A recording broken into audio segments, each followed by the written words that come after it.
Hey guys, it's me, Bre.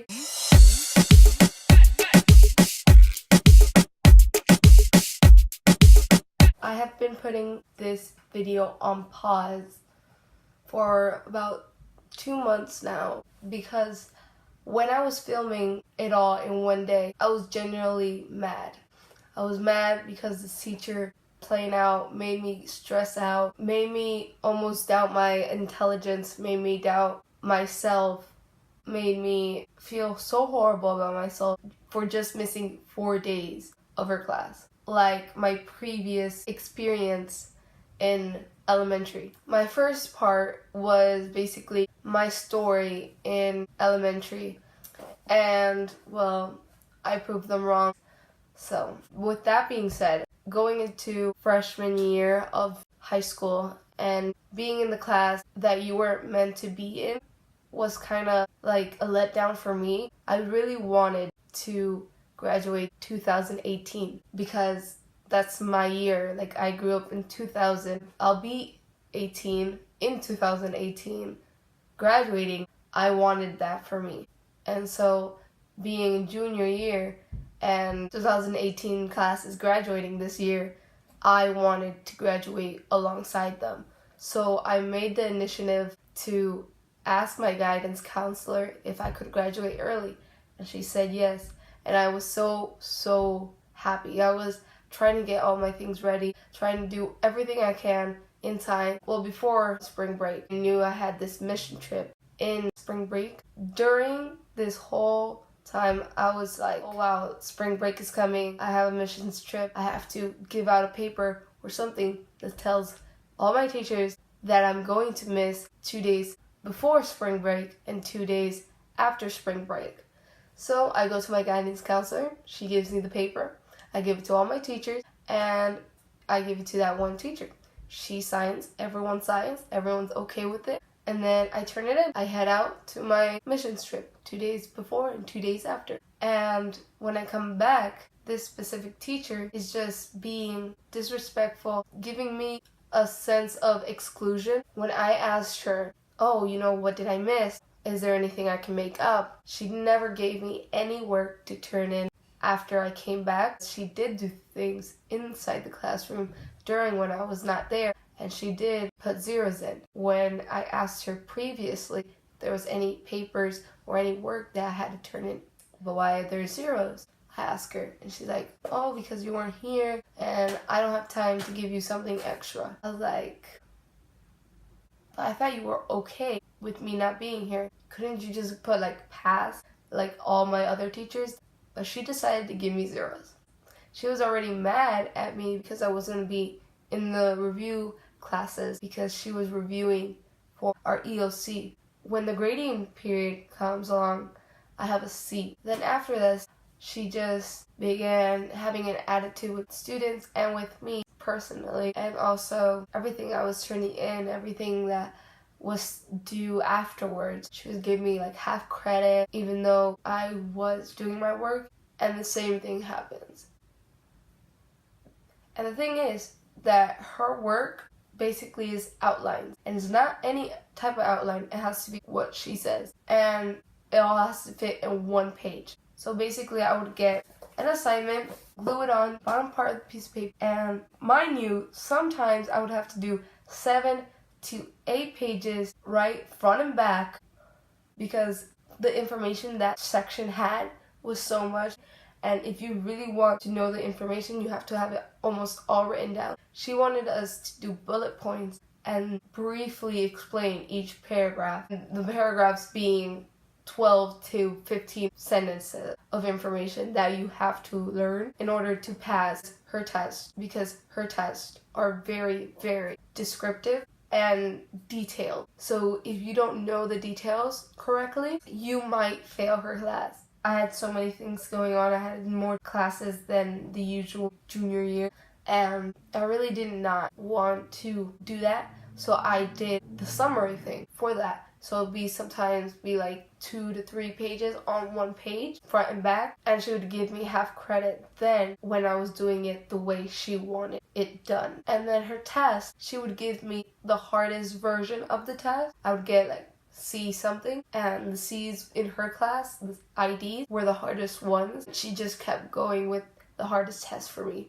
And one day, I get a call directly from her number because it was like after senior send-off, after I take all my other EOCs, after I took her EOC a month ago. She calls me directly and she says, look, you have to turn in your textbook and your notebook and everything that you did in my class, or like you might not pass. Senior send-off was on Friday. On Monday, she called me saying by Friday, you have to turn it in. And already, Monday, I was already heading over there. So I head over to the school. During 7th period, the bell rings. I knock on her door and no one responds.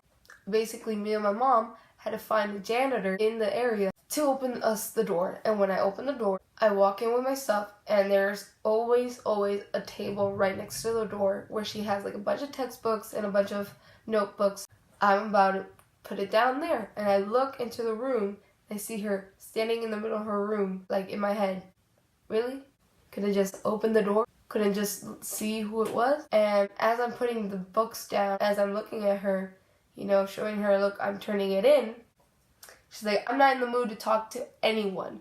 I wasn't talking to her. I wasn't asking of her anything. She knew who it was. She knew it was me. She says that without seeing that my mom is on the other side of the door. And my mom peeps her head through the door to see who told me this. And my mom's like, hello, God bless you. Basically, when I put my books down and my mom said that, I just turned the other way and left. And then my mom was very, very concerned because she was like, why would a teacher talk to you like that? Like, all you ever do is do your work, not the type of person to disrespect a teacher. I've never ever have disrespected her, not once, not any times. Wednesday comes along and I get a call from my guidance counselor. Mind you, I'm doing extra classes at school that I finished, and now I'm doing classes online. Like to finish my credits before graduation. And my guidance counselor said, oh, we have to take you off of those online classes. I'm like, what? Okay, what's happening?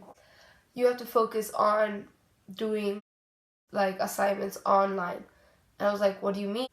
I just did my EOC. I don't need to do the class anymore. She's like, no, you're wrong.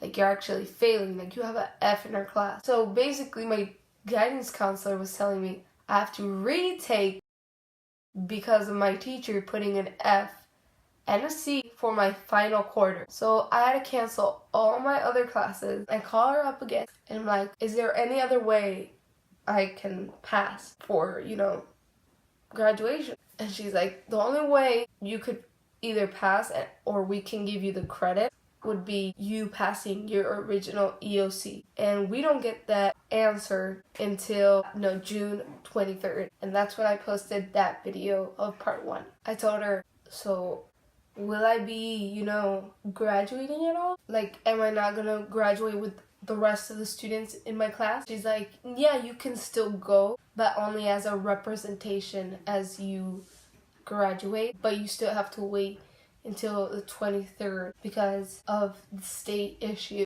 that they give us, because either I finish before time the online classes or I wait for my test result, not knowing if I pass or not. Well, I knew in my heart that I passed the EOC, so I decided not to do any of the online work. So I'm waiting. I graduate. June 23rd comes up and I don't get a response. No one had called me beforehand, nothing. They said they would try to contact me. They never contacted me. We talked about the teacher and how disrespectful and how aggressive she was towards me, how unfair she was towards me. They said they would do an investigation and call me to update me on the case. They never did anything. I never really got justice for it. So when June 23rd came up and no one was calling me to see, oh, look, we got your results back, come down, we can give it to you right at the door, nothing. We got no responses at all. If you're going to be a responsible individual leading a school, you have to look out for your students. You have to be persistent on who you have in the classrooms, because if not, then that teacher can affect someone gravely. Like in any home, in anywhere a child can be present, any individual that is older, that is an adult, that is parent figure to that child, it can affect them gravely and can develop into the child being very aggressive, being an outlaw, whatever may be the case. And schools have to look out for their students, not only the ones that are being bad, but also the ones that are being bullied, the ones that are being mistreated by teachers. You always have to look out for these things in your school, and they weren't doing anything of it. So I just wanted to tell you guys that hopefully I will be making videos again, going on a missions trip again soon, and my update for whether or not I graduated is a yes. I got my diploma, I got everything. After me and my mom went back, after 3 days, I went back to that school and no one was there. My mom called and called and called, and finally someone answered. And then they said, okay, come Friday and pick it up. And my EOC, you have to have like a 2 and above for the EOC to pass. And I passed it at a level 4, almost a level 5. Until next time, bye.